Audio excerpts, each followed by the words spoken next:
Кыргыз Республикасынын Судьялар ассоциациясы бул коомдук уюм болуп эсептелет. Бул биринчи биз судьялар баягы Юстиция министрлигинин алдынан бөлүнүп, өзүнчө бийлик болуп эсептелинип, Конституцияда белгиленген сот бийликтин өзүнчө бир бутагы деген жобонун аткарылышын камсыздаганбыз да 96-жылы. Андан кийинки бир съезде коомдук бирикме түзүлгөн Кыргыз Республикасынын Судьялар ассоциациясы деп. Бул ошол уставдык максаты боюнча судьялардын көз карандысыздыгын орнотууга көмөктөшүү, судьялардын билимин жогорулатуу, ошондой эле судьялардын алдында турган максаттарды ишке ашырууда бул чоң жардам көрсөтөт деген ишеним болгон. Эң башкы жетишкендиги деп мен айтар элем, бул ошол кездерде судьялардын окуу борборунун ачылышына түз аракет кылып, Судьялар ассоциациясы сот департаменти менен бирдикте ошол окуу борборунун ачылышына жетишкен да. Сот департаменти өзүнүн жанында бир бош турган бир жайды бөлүп берген. Судьялар ассоциациясы болсо донорлорго кайрылып, каражаттап, ошол имаратты ремонт кылып, тийиштүү эмеректерди алып, жабдууларды алып, ошол окуу борборунун ачылышына жетишкен да. Бул болсо ошол тийиштүү түрдө, официалдуу түрдө катталып, анан окуу борборунун ачылышына республиканын жетекчиликтери бүт келип, анан бир чоң бир иш-чара болуп калган да ошол кезде. Анткени ага чейин судьяларды министрдин алдында турганда квалификациясын жогорулатуу курстары бар болчу министрдин алдында. Ошондон судьялар келип баягы өздөрүнүн квалификациясын жогорулатып окуп кетишчү да. Кийин ал курс жабылып, юстициянын астында дагы соттор деле эмес, ошол юстиция кызматкерлери дагы өзлөрүнүн билимин жогорулатканга мүмкүнчүлүктөр ажырап калышканда, көп жылдар бою судьялар өзүнө өзү эле берилип, алардын ошол жаңы кабыл алып жаткан мыйзамдары көп болсо дагы ошолорго окутуп, аларга билим берүү жолго коюлган эмес болчу. Анан ошол Судьялар ассоциациясы ушул кемчиликти жоюуга багыт алып, судьяларды окутуу иштери колго алынган да.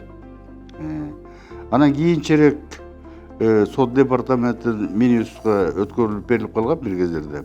Ошондо алар өздөрүнүн эле бир тараптуу чечим менен окуу борборунун өздөрүнө алып коюшкан да, ассоциация, соттордун ассоциациясы чыгып калган. Эми азыр мынакей окуу борбору чоң окуу жайына айланып калды, ошондон уланып иштеп келатат. Азыр алардын иши жолго коюлуп, судьялар пландуу түрдө окутуу иштери жүргүзүлүп жатат. Ошондой эле тематикалык семинарлар, конференциялар өткөрүлүп атат. Бул эң чоң биздин жетишкендигибиз деп ойлойм да. Андан кийин ошол Судьялар ассоциациясы ошол кездеги Орто Азия, Казакстан республикаларынын алдында алардай уюм жок болчу, ошол алдыңкы уюм болуп эсептелип, алар менен келип бир семинар болгондо алар демилге көтөрүп, ушул Орто Азия, Борбордук Азия өлкөлөрүнүн Судьялар ассоциациясын түзөлүү, ошонун борбору Бишкекте болсун деп чечим кабыл алышкан да. Ал дагы бир аз иштеп келип туруп, анан азыркы кезде ал иштебей калды. Анан улантып кетүүгө мүмкүнчүлүктөр азайып калды да.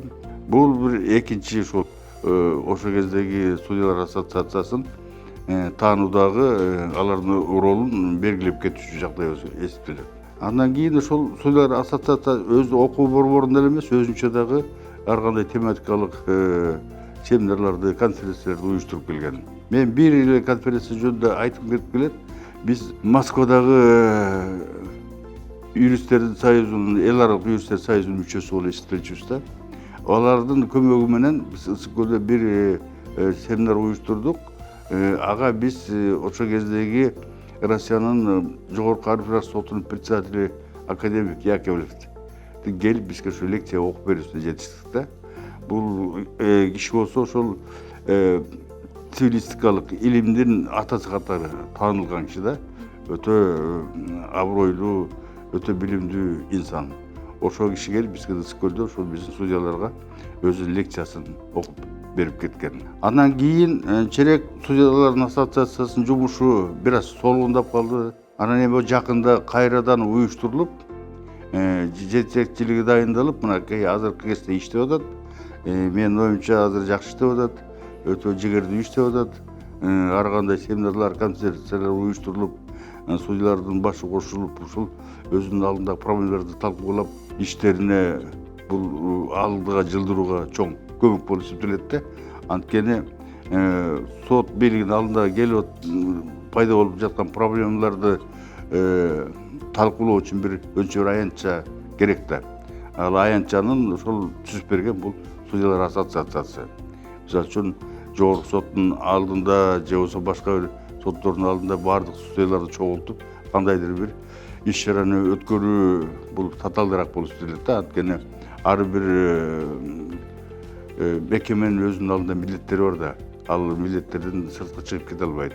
Ошондуктан бул судьялардын ассоциациясы көп иштерди жүргүзүүгө мүмкүндүк бере турган уюм да, судьялардын алдында. Бул судьялардын көз карандысыздыгын бекемдөөдө, судьялардын кызыкчылыгын башка органдардын алдында жактоого мүмкүнчүлүк алат да. Мисалы үчүн судьялардын сот бийлиги бул бийликтин өзгөчө бир алсызыраак бутагы болуп эсептелет. Мисалы үчүн мыйзам чыгаруу бийлигинин алдында колунда бюджет маселеси турат. Алар бюджет менен бекитүүдө, кабыл алууда бийлиги чоң. Аткаруу бийлиги болсо кол алдында бүт укук коргоо органдары турат. Булардын дагы күчү чоң. Анан сот бийлиги болсо колунда мыйзамдан башка эчтеке жок. Ошон үчүн өзүн өзү коргоого бул алсызыраак орган болуп эсептелет сот бийлиги. Ошол сот бийлигин коргоо, алардын көз карандысыздыгын камсыз кылууда бул судьялардын ассоциациясынын милдети дагы чоң укугу дагы бар да. Ошон үчүн бул бизге эң керектүү орган, эң керектүү коомдук уюм. Ошондуктан булардын ишин биз ар бир судья ошол жардам берип илгерилетүүгө көмөк кылышыбыз керек.